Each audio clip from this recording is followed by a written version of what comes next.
Folks, welcome to the Jake Feinberg Show. And I left Brooklyn this morning at about 5:30 in the morning, and wound up in Boulder, Colorado, here with a unbelievable musician, beautiful cat, Dango Rose. Welcome to the Jake Feinberg Show. Thank you, Jake. It's such an honor to be on your show, and I'm just really stoked with how this all came together. I mean, how have you learned, truthfully? I mean, someone like me comes at you and is like, yo, let's do a Facebook Live interview, and you're like, I'm just going to go with it. But that oftentimes means you have to get out of your own way. And musically, like, can you talk a little bit about a time where maybe you were fighting it a little bit? Maybe your ego was in the way, but ultimately how you learned to get out of your own way musically. Musically, well, I think it sort of parallels life too. So like it kind of take it to the edge, like take it almost like as far as it can go with building up like tension, stress, desire, whatever it may be, to figure something out, for instance. And then like reaching that point of just like, oh, I've taken this too far, I need to surrender. Like I've got to surrender. Can you give an example? Just right now in my life, it's like, it's just trying to figure things out, where I want to live, what I want next steps in life, career-wise, how to enhance this artist empowerment program that I recently developed. Just held a retreat for, which was amazing, and then coming out of that into a place of like enhancement and then into contraction, and knowing how to do that like within the self, and how not to reach the pinnacles up on high and then the real thresholds on the low, and finding that middle ground. And I think that finding that middle ground, I think, goes for music too. Well, I think you're already describing the musical component of it, but I'm just curious about the. Was there a time when you're like, how have you learned to manage your ego musically? I think it's a major thing to talk about to people around the world, because there's nothing worse than seeing people sort of fighting each other on the bandstand, where all I really want now is tension release and pulse, but that requires listening and conversation. It does. So just riff on that. It does require active listening too, like really becoming part of the music or whatever the flow state is. Just today I drove to the creek, spent a bit of time there, got on a phone call with my friend, and was watching the cottonwood seeds fall from the trees. And in one form of my vision, it was just things falling. But then I took a step back within myself and like took a few deep breaths. I think I invoked more of a witness consciousness, and it took on a whole new form of magic. And I think there's really ways to do that in listening to music, and it sort of puts yourself in a snow globe, and it's a really cool thing, and it's a cool feeling. And I think it's been tapped into for ages. It's just it could get lost nowadays. And so what's helped me, what's kept me there is it's never been about me, especially in a rhythm section. Dig. However, what I have found is I've been doing more songwriting and performing and putting myself out there in that way. It's harder to balance that because everything can be much more emotionally attached. So, and like creating a piece of art, and wanting that approval, comes from such a deep place of needing that validation, approval, recognition. And so then the deep work around that comes up as an artist, and as a songwriter, and as a singer, and just putting yourself out there in so many ways in the world, and the work that we do in different containers. And the transformational element is really leaving that at the door. And some people call it like designating the healer in the room, because it's not me, it's not you. So maybe it's the plant over there. Right. Or we're just conduits for it. It's coming through. We channel that energy to a degree. Yeah, and when we're clear vessels. Just as a song, you started to write lyrics, songwriting. insofar as what is hard for what creates angst as it relates to the song? You want people to on the bandstand play it a certain way? I mean, or is it because it's your lyrics? I mean, you're singing them, I assume, or are you giving that off to somebody else? Yeah, most often, sometimes singing, sometimes giving them off to someone else. But really, it really does come back to the song and what the song is trying to express, how it comes through. And you want, and when it's your lyrics, you have kind of a certain way that you want it to come through. I have my own inflections, but I also follow, a Leonard Cohen type mentality. I love having people play and cover my songs and to Sure. sing with multiple vocalists. And in Elephant Revival, it was really about releasing that need to put that out there front and center, and really just being grateful and allowing other singers to sing. But it's not about me. It's not about you, right? It's about all of us, and it's about healing. It's about celebration. It's about joy, and then music can also be dark and a place to transmute and transform challenging emotions. So then it's about, who knows what? I mean, it's about transformation and healing. Like pretty much like most art is. It comes from a place of levity and wanting to bring some kind of knowledge or wisdom to the human condition. And sometimes it's just about play. And sometimes it's about, just being happy. Sometimes it's about grief and sorrow. And they're all elements and they're all emotions that we all feel as human beings. And so, choosing a path where it's work that I do in the field of music, or in empowering others to find that voice within themselves so they can do it, it all comes from a place that's much deeper than trying to get on stage and trying to outshine anybody. And the goal is for us all to shine bright. Dango, have you had any, did you go to music school?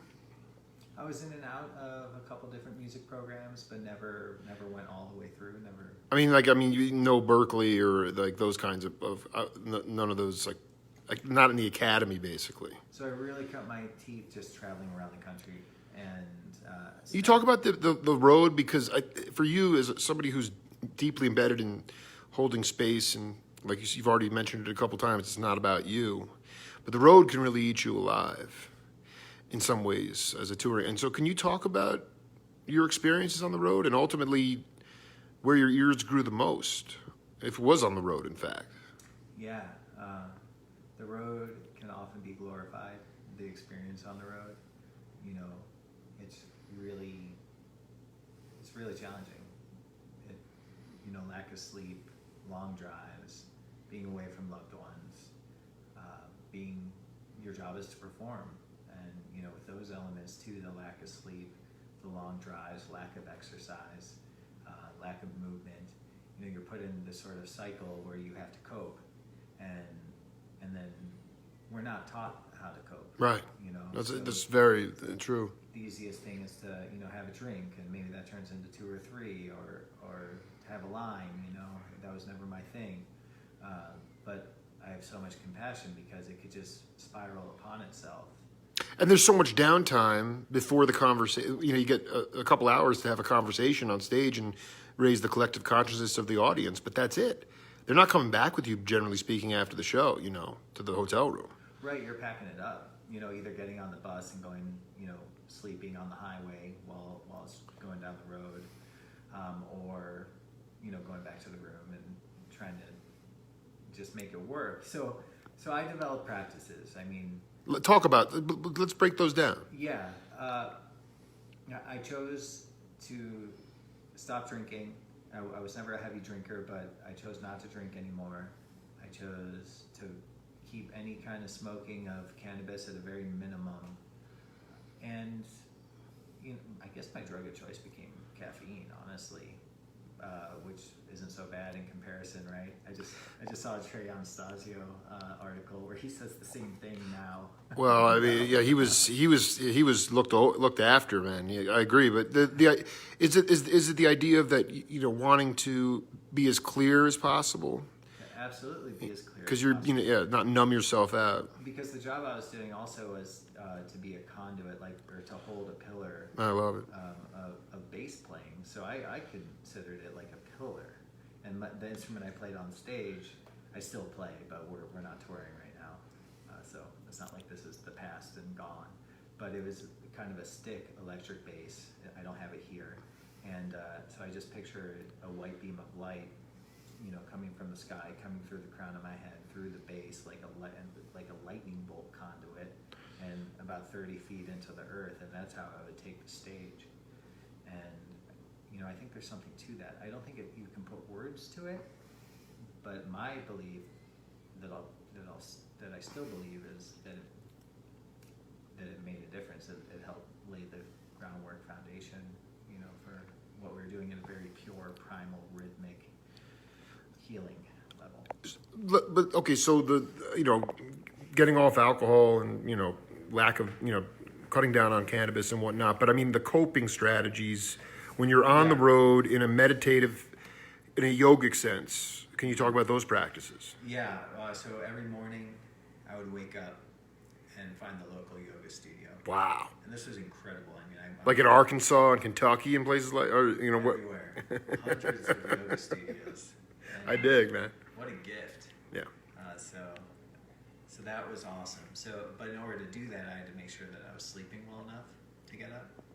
So after the shows, I would sort of make it so that I would actually still be attempting to lead a more sattvic, yogic lifestyle, even though I was on tour. So I try to be sleeping by like 2 o'clock, It's right.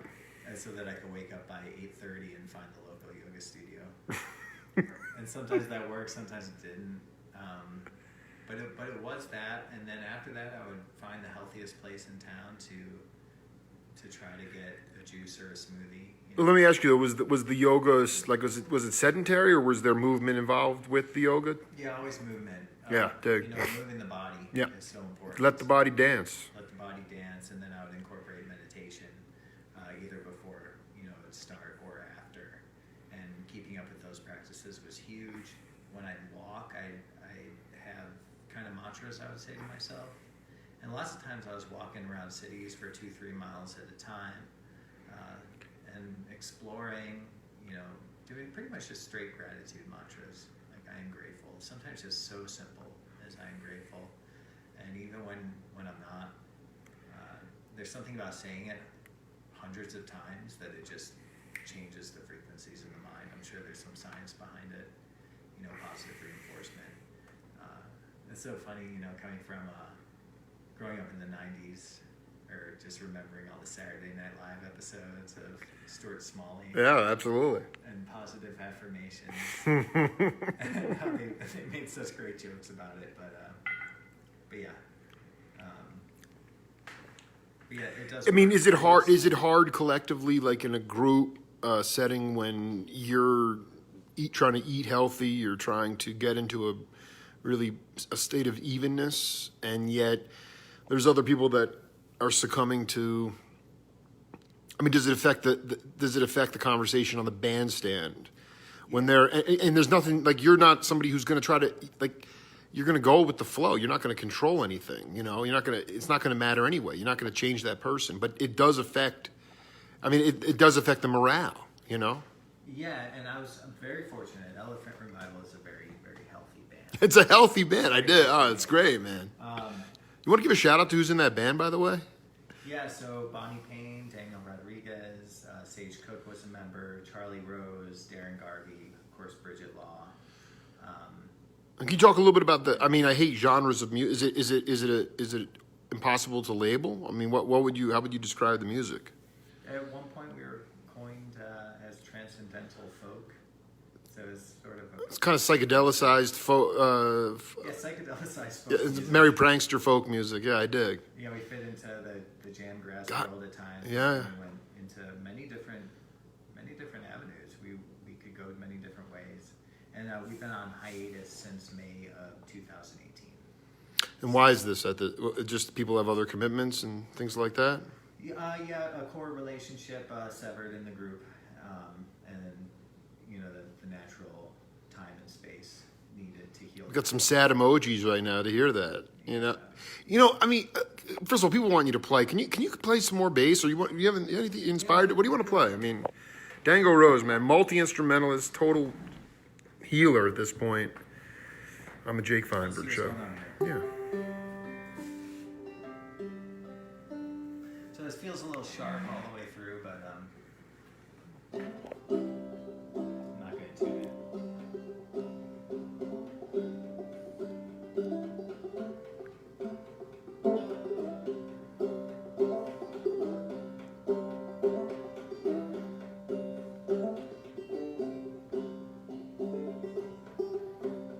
As the daytime is approaching, awake as I lay dreaming, with my clothes on, sleep with the light on, sleep with the light on. All my thoughts lay in a bundle, next to a story left undone.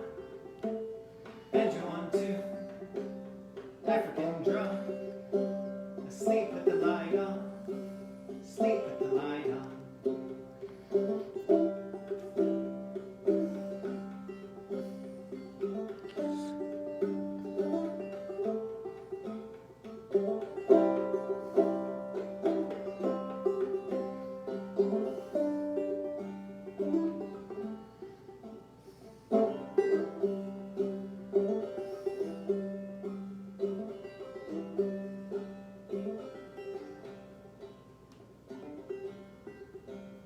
Is that a cricket in the kitchen? Is that a tune left unwritten? Was that you, whom I'm dreaming, riding horses through the valleys of Virginia?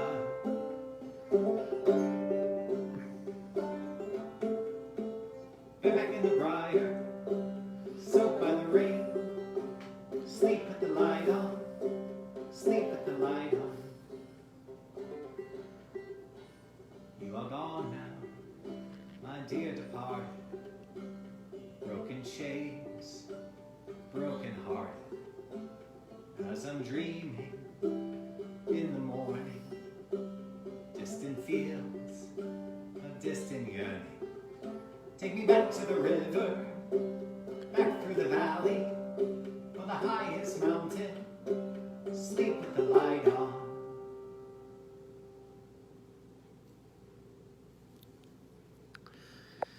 Were you raised with when was the first time you plugged in musically? I mean, we're surrounded by string instruments, but and the band was transcendental folk music indicates acoustic music. But what was it like for you when you plugged in? It was awesome. I started plugged in with my buddies in the basements. Electric bass or Electric bass, just trying to figure it out. I learned in that sort of jam setting, which is kind of cool. And then I grew up in Chicago. Oh, well, there you go. So I was nearby the Chicago Old Town School of Folk Music, and that is such an institution, and there were so many great teachers and classes there. So after school, I would go down to the Chicago Old Town School of Folk Music and take some classes, and that was incredibly helpful and very laid back too. And then a bluegrass band moved in next door when I was 15 or 16 called Cornmeal, and that band started in my driveway, a shared driveway, and that just changed everything. I was introduced to Garcia and Grisman, Olden in the Way, and in the Way. Yeah. And so after a couple of years of playing, Wow. and Wow. I was introduced to the acoustic. Wow. What was now? So I mean, I want you to talk about the muscles. There's totally different muscles that you have to use for the upright. Yeah. You know, I mean, really different than using the electric bass, and it will humble you. But you actually are the only time. I mean, there's no generally there's no trap set, so you're basically keeping time. Yeah, pretty much. That's pretty much how it was until the last few years playing with drummers. But yeah, that's how I learned it. So when I'm put in a position where I'm actually playing with a kit player, I'm not used to following a kick drum. I'm used to kind of being the kick drum. Exactly. That's beautiful. That's very well put. Yeah. Yeah. So it's just a different stylistic approach, and it's also been fun in the last few years to really sink back and to really understand more what the drummer is doing and logging into a very methodical, sometimes thought out kick pattern. So that's been cool in the studio. I've definitely been working on that in the studio. And I've been doing tons in the studio. Actually, for the last year, I've been producing songwriting, lots of songwriting collaborations, production work, working on people's albums, and artist development. And that's all under the umbrella of the Elephant Collective at this point. So we're doing The Elephant Collective. So even though the band has been on a hiatus, so to speak, since 2018, the collective still is strong. The collective is strong, and I just have some of the greatest people I'm working with right now, songwriting partners, and these songwriting collaborations just feed the soul. And if anybody out there is interested, please reach out. People are having a ball watching this. I mean, the reality is that going back to the kick drum. I mean, do you encourage trap drummers to not play four on the floor, like that, where they can just kind of, where it's used, the bass drum's used for rebound sometimes and accents more than anything else? To me, that's just the most beautiful music in the world, if it's done properly. Yeah, I think just being nuanced and dynamic is the key. That's just one of the keys in general. Dynamics is so important. Missing in pop music today. I'd say so. And there's people that understand it too, like Mumford and Sons, for example. Sure. Speaking of four on the floor, they know when to pound it, and I know they've changed a little bit recently with more electric stuff, but they also know when to quiet and to rise it back up, and I mean that goes back to symphonic music. I mean, it's so much a part of it that has gotten lost, and if there's anything and it goes with listening, like this whole active listening piece, and as a player knowing dynamics, like it's not as that takes time to develop, and if you're playing with people, really focusing on that is a good thing. And over 13 years, we developed such natural dynamic flow. I remember our sound man, his name was Sean Wall. It still is Sean Wall. Hasn't changed the name, dude. Yeah, I dig. But yeah, we would go from like 63 dB all the way up to like 105, like in our range in the show. And that pulls at heartstrings when you can do that effectively. There were Miles Davis went up to Bird one time and was like, that he's like, the guy's playing the tune the wrong key, and Bird said, well, but if you play it in that key, then it's not wrong. Right. So conceptually, when you're in the group setting, not when you're in the recording setting, but what is your concept about there are no wrong notes, and how do you incorporate, like, especially with active listening? Can you talk about that as it relates to, because I think that's what you're getting at with active listening, is that somebody might actually flub something, but that's a gateway to new vocabulary in music. You roll with it. So in the band, we were more composed, so we didn't necessarily go too far in that free improv. Yet recently I have been, especially for these, like I was saying, for July 4th, I'm doing a special yoga class where I'm playing music at a wonderful yoga studio. I might have to come and broadcast. I mean, that's going to be unbelievable. Yeah, awesome. But yeah, you just kind of roll with it, and then the wrong note creates a new platform for new notes, and you can get into the whole aspect or like world of key theory and how to connect different keys and modulation. But really, at its core, that is important. Don't get me wrong, but it comes down to feeling, and then who you're playing with. There's a few people that I really connect with right now. Can you throw those names out there? I got to go track these cats down immediately. Well, it's my production and songwriting partner, Evan Reeves. We can jam for 75 minutes and forget what happened. No TikTok time at all. No TikTok time, and it's kind of in a folk setting too. It's more of like a Grateful Dead sort of feel. I only say that because Jerry and they were also versed in traditional American roots music, right? Absolutely. Absolutely. No, and actually Healy, I've interviewed Healy a lot, and though the Kingston Trio was really the first cats to be bringing songs from the old world over. Those old folk tunes, not Americana folk tunes, tunes from the old world. And Garcia went back in that vein as well. I also think about the idea, you just sparked rest in peace, Sonny Fortune. By the way, just for the record, Dango ran into Ornette Coleman's son today in the gym. But Sonny Fortune, equally amazing horn player, passed away. Him and Rashid Ali used to do 45-minute sets nonstop. They thought they were playing for 10 minutes. Is that the way it feels with Reeves? Yeah, time disappears.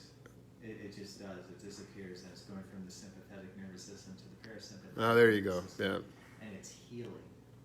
And also for those starting out, and I was really lucky because that's how we started playing together when I was a kid. That's the mentality we had. So I'm grateful for that. But man, we must have sucked. Just wrong notes compounded upon wrong notes and not knowing anything. But there's joy in that.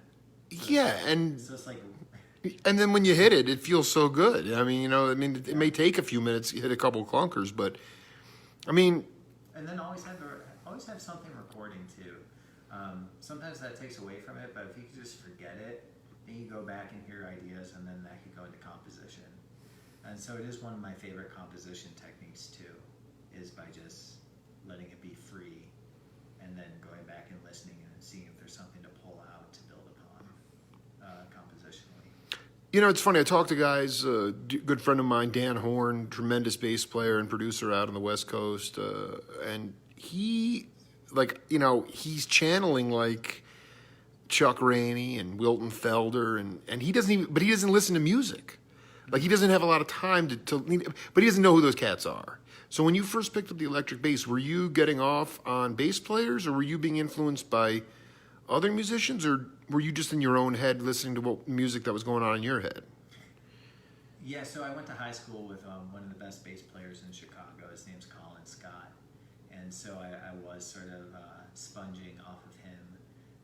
And then I was also studying Jaco Pastorius at the time.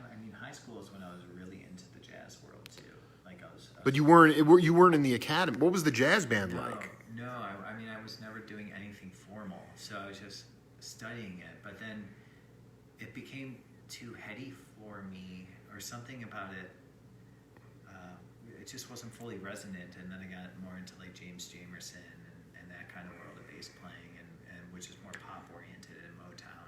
The Funk Brothers. Yeah, and Paul McCartney, and then the bluegrass band moved in next door, and then I started playing bluegrass bass, and then I ended up in an old time Appalachian string band. So it's really interesting to go from jazz fusion to old time Appalachian music. Yeah, it's a huge palette, but you have to actually have an open mind to do that. Some people will just stay in the same genre, or they'll kind of get stuck. Did you go to the Green Mill and play at a certain point? No, or the Bop Shop? These are old school. Von Freeman used to play there, and the Green Mill is legendary. But because the bluegrass band moved in next door, that was serendipitous. But it was serendipitous, and my next door neighbor was also an incredible songwriter too. Wow. So I was fortunate, and then I left. I just left Chicago, and I ended up in Southwest Virginia. But when I really chose music, actually I ended up in Eugene, Oregon, and I lived next door to Mountain Girl. What? Yes, yeah. Dude, Keezy lives again. Yeah. I cannot. You were up in Ken Dabb's country out there. You were up there with Mountain Girl. Yeah, our talks didn't really stem to much, except for please keep your dog out of my garden. I was young and naive. Oh, I love this. But I was going whitewater rafting. I was going to be a river guide. I was going to go more in nature. I didn't know if music was what I wanted to pursue as a career, and I ended up doing whitewater rafting guide schools, and then I joined a sort of a tribal band out there where we mixed in performance art, and that was awesome too. but then I just disappeared, and that's actually how I got my name. Is I just would disappear. Nobody would know where I went, so they'd ask, "Where did Dan go?"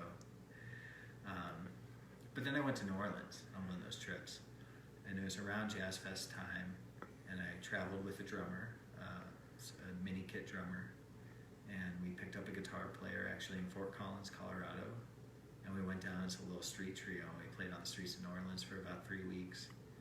And David Bautiste, the father of the Bautiste family, which is the father of the family that's pretty much the backbone for the Meters, picked me up off the street, took me to St. Augustine High School in the inner city, had me up on stage for a Jazz Fest workshop, pretty much as an example. And I was playing with Russell Bautiste Wow. and just some heavy hitters, and they had me play Love Light. It's just a simple song, it's pretty much On electric or upright? on upright. Wow. And just to show that, like, hey, this kid could do it too. And I was the only white guy in the room too, which was amazing. And it bolsters so much confidence in me that I wanted to follow this as a career. And the career isn't even the word. It was just like the only thing I could do. It's called the calling. Yeah. Can you describe the call? I mean, that's where there's no, where it's so, the calling is so deep that it's almost illogical to the point where, or it's just a desire, similar to a priesthood almost, where you're devoted to it to a point where you will make sacrifices no matter what. I mean, can you describe the calling for you? Obviously, New Orleans was a bit of an epiphany, I guess. I don't know what the right word. It was a spark, but at the end of the day, what's the calling for Dango? Right? Yeah, I'm in another phase of inquiry, and so all this whole interview. A phase of inquiry. This is unreal. I know exactly, dude. This is yeah. Yeah, it hits it on the head. I mean, it's a phase of inquiry right now, and what we were talking about at the beginning of the interview, like, at some point, I've been trying too hard. Like, I'm realizing that right now. I'm trying too hard to figure it out. I've been trying too hard to write. At some point, it's just like time to surrender and to go from doing back to the being, to get back into nature, back to the garden, and through a season of activity and busyness to lay it all down and trust and to listen. And you have to be open to this active listening principle, and like in life too, and to be open to magic and to receiving that. And there's times where I feel attuned to it, and there's times where I don't, and I honestly haven't been. But I remember, and I think that's the fortunate thing, is that you reach a point where you remember. And Well, when Jake Feinberg walks into your house, then all of a sudden there's a spark there, dude. Because there's only two letters that separate magic and music. yeah. And I see a lot of people, they've taken a certain journey where they're making a lot of albums, album after album. I don't know what exactly happens to the albums, but essentially, if you don't play the songs live, they can atrophy in my mind. They don't take on a life of their own. Recording them and playing them live. Yeah, but you have to get it, and there isn't a huge touring circuit. I think in some ways you have to, like what you did, you have to kind of almost make stuff up on the fly in order to get it out of your system. But I do want you to talk. Some people play the same show. I remember Garcia talking to Pete Townsend. Again, The Who was already stars at that point, but they had played the same show for 4 straight years. It's a burn. You're making dough, but it's a burn. So, I mean, what's your philosophy as it relates to the motto, do you ever play the same song the same way once? It depends on who I'm playing with. So yes, in Elephant Revival, we did. We would shake it up, though, as well, the best that we could. Like with tempo shifting, or like how would you change it up? I just saw the Chris Robinson Brotherhood 3 nights in a row, Nice. and they're actually it's over now. They're calling it a hiatus, but Wow. for all intents and purposes, they just came out with a new album. It's interesting, the whole dynamic of it, and they have great melodic players, guys that just like you, they can play all types of different music. Chris is really steeped in writing lyrics and singing. Oh yeah. So they can't stretch to the moon the way I would want to do it in a fusion sense. But songs are just different every night. I mean, they were doing album releases, so they played basically a similar set. With Elephant Collective, how do you change it so that you never play the same song the same way once? Yeah, so a couple different things. The Dango Rose project, which I'm recently launching, is more exploratory and open to improvisation. Dude, I'm on that bandwagon, dude. That is sick. I appreciate that. And the Elephant Collective is a showcase. It's sort of the development of super bands, bringing people together, some of my favorite musicians. So I'm more or less calling it the Elephant Collective Showcase. We're showcasing different songwriters. So just with that, as a band too, sort of like the original fuel that created Elephant Revival was coming together with a whole bunch of different great, talented artists and songwriters, musicians, and supporting each other to create, sets of music. So now exploring that is like more of a super band mentality, but still basing it on the song. So I'm not sure if what I'm saying is making sense right now. No. What I want to know is how much rehearsal does it require with super bands? Because everyone's got their own, that. A lot of times the R word is very dangerous because the best stuff can happen in rehearsal and then you lose it live. So totally. So I mean, how do you work that out with all those different people coming in and out? I guess we're still figuring it out. Yeah, right. Yeah, we have kind of one of the premier showcase shows that we're doing is September 21st at the Left Hand Longmont Oktoberfest. So I got friends coming in from out of town for that. Sam Birchfield, Pip the Pansy from Atlanta, working with Bridget and Sage from Elephant Revival, and other artists that we're putting together. So it's kind of experimental, and it's kind of like the Everyone Orchestra in a sense. My friend Matt Butler's group. He's the head guy. I've seen that cat before. He's out of his mind. I love that guy. He's so out of his mind. Yeah. The bands he puts together are great. And that's more like, that is, jam-oriented. This is song-oriented. So we do have to work on the songs. So then it's pretty cool because then I get to create a retreat for us, like 36 to 48 hours where we hunker down together and play each other's songs. And then the songs of each individual is going to change because it's going to be in a new context. So it's evolving. And that's the forever journey. What in your mind? I just want you to speak to what you think the greatest qualities of leadership are on the bandstand. Confidence with humility, openness, lucidness and clarity, and vulnerability, and being a showman but not showing off, and bringing people in. There's a way to bring people in that really revolves around authenticity and vulnerability. You talking about bringing in the audience or bringing in the bandmates to just be themselves? I mean, a lot of times, all the great band leaders, whether it was Lee Morgan or Art Blakey or Miles, I mean, they brought guys in to be themselves, right? Yes. But you have to be secure enough with yourself to do that. That's all the great leaders. It's the great coaches in athletics. It's the great politicians. So yeah, I mean, you bring people. I feel like you should run for office, man. I thought about it after the last show at Red Rocks. I thought about it. You want to play a little piece before we wrap? You want to play a little something? Sure. Yeah. Sure. Let's see here. Myriad of instruments here. I get the mandolin out.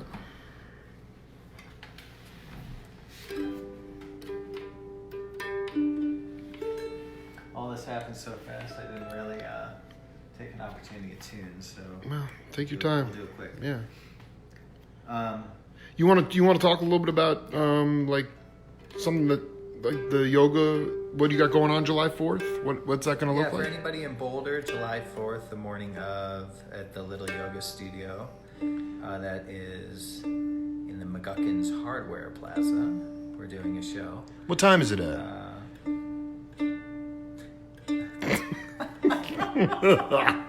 Took you way Let out. me check the Facebook event. It's dead, yeah. Yeah, and for everybody out there too. Like, where can they find you, man? Like, this where? was never planned. No, our no. interview was not planned. No. This is awesome. I woke up in Brooklyn at 5:30 in the morning, dude. That's all very. But it's a very when you operate on the same frequency, you find the intergalactic cats. The intergalactic cats. And I left this planet a long time ago, so Yeah, it's really truly, and I think it's important for people to liberate and be themselves in this time of conformity, and so it's important to find people like you that are willing to be yourself. Thanks, man. Thanks, Jake. And, We'll do it again, Dango. This is just the beginning, man. Once you get involved with the Jake Feinberg show, you just can't really get rid of it, dude. That's amazing. So It's a tribe, So just to let people know, we just finished our first artist empowerment program, and we had a retreat last week that was all about songwriting, performance, and production. And we'll be launching another one of those in September, and it was amazing. Just being in this container with people from all over the country, and also Costa Rica, Canada, but really cool. And that's really just somehow abstractly teaching core principles of artistry. And you don't have to be. It can be. It's for all. It's for all cats. It's for all cats, but this was distinctly, interestingly enough, geared for amazing singers and songwriters are sort of the people that came to it. Also an amazing piano player who had sort of set aside their creative ambitions for different careers at different times, and were ready to come back to it full throttle and full force. And it was just a real humbling, beautiful, transformative experience. And Gratitude is the attitude. yeah, gratitude. Take it away, Dango. What am I gonna play? Pasture. Oh. That was a request, actually, from somebody.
As I walk this rambling road, trouble in mind, I will carry the load.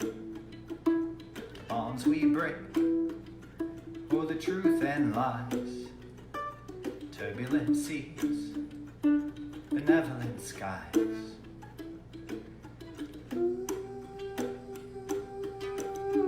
It's not mine to bear. Huh?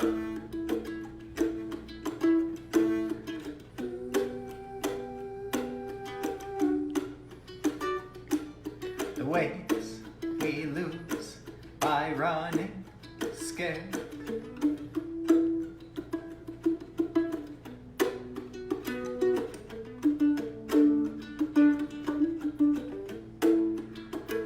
My heart breaks to see you go, but I will not judge, for I do not know the great escape. Grief's despair in love's wake, oh the scars we share.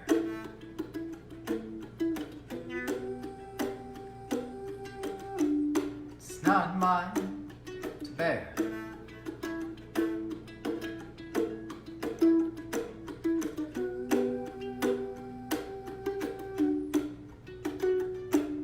The ways we lose by running scared as I walk this rambling road.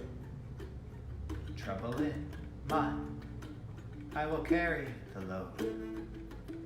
The bonds we break, or the truth and lies. Turbulent seas, benevolent skies.